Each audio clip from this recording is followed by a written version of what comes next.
Okay, hi everyone. I think that this phone is actually starting to record.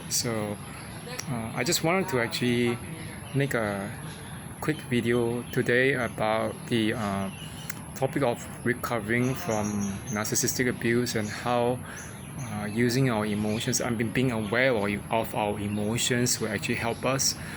I know that actually a lot of times we have been very accustomed to the idea that when we hear about abuse on the front of narcissistic abuse and emotional abuse, the common thing that people keep on telling us when it comes to healing is just this, just move on, just let it go.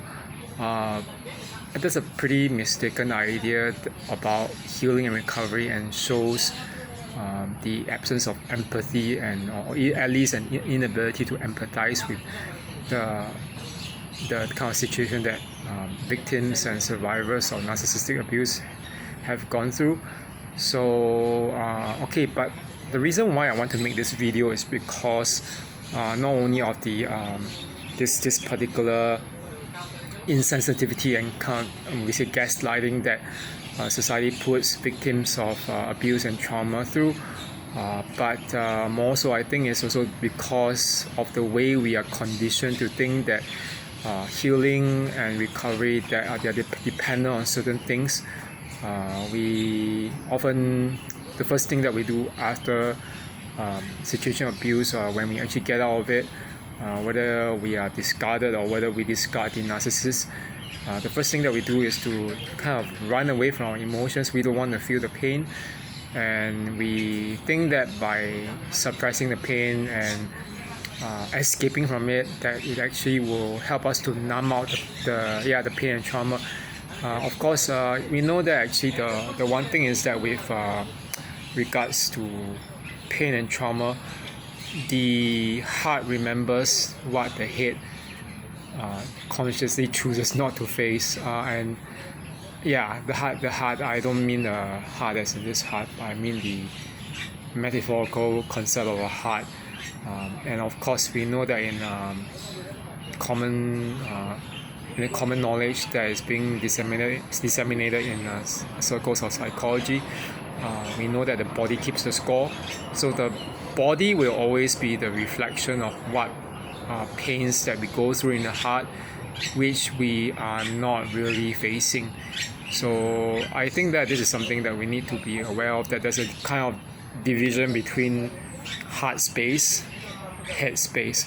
I think that one thing was being said once by this particular life coach and healer, Melanie Tonia Evans, that we cannot exactly think our way into healing, but that we often move into healing by the heart. We feel our way into healing. So I think that even in psychology, in common like psychotherapy, psychotherapists, the psychologists and counselors will always want us to actually come face to face with our own feelings and our fears and what we feel before learning how to release it.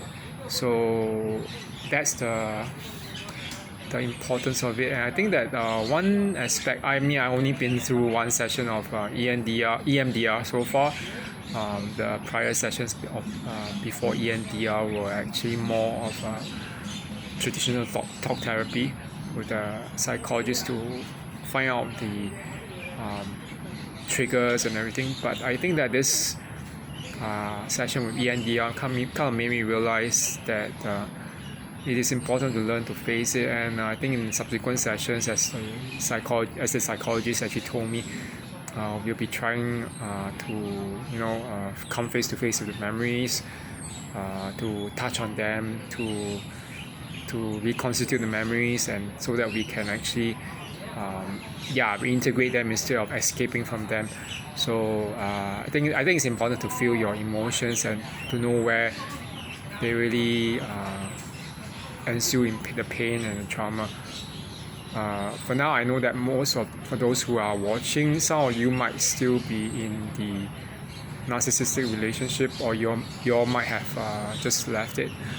But I think that learning to be aware of your emotions is very important, and because we do not actually think our way to healing, but feel our way into healing. Yeah.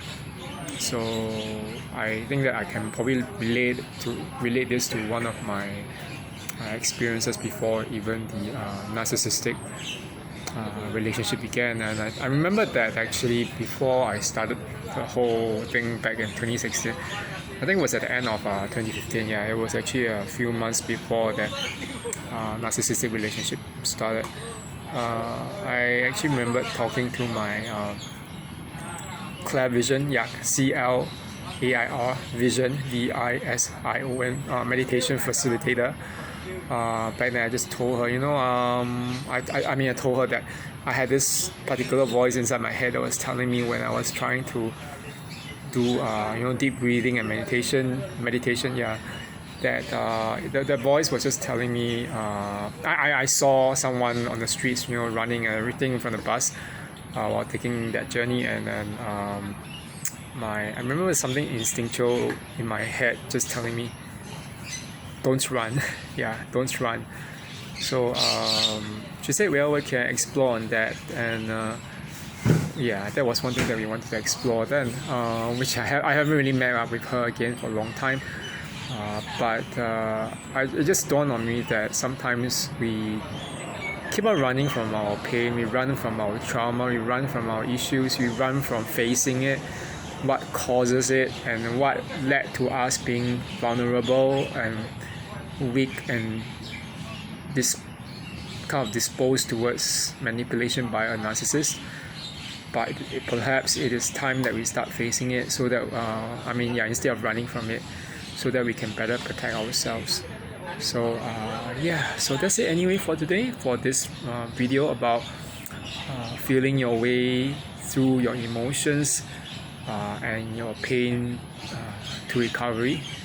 Okay, so I'll talk a little bit more about something else in time to come.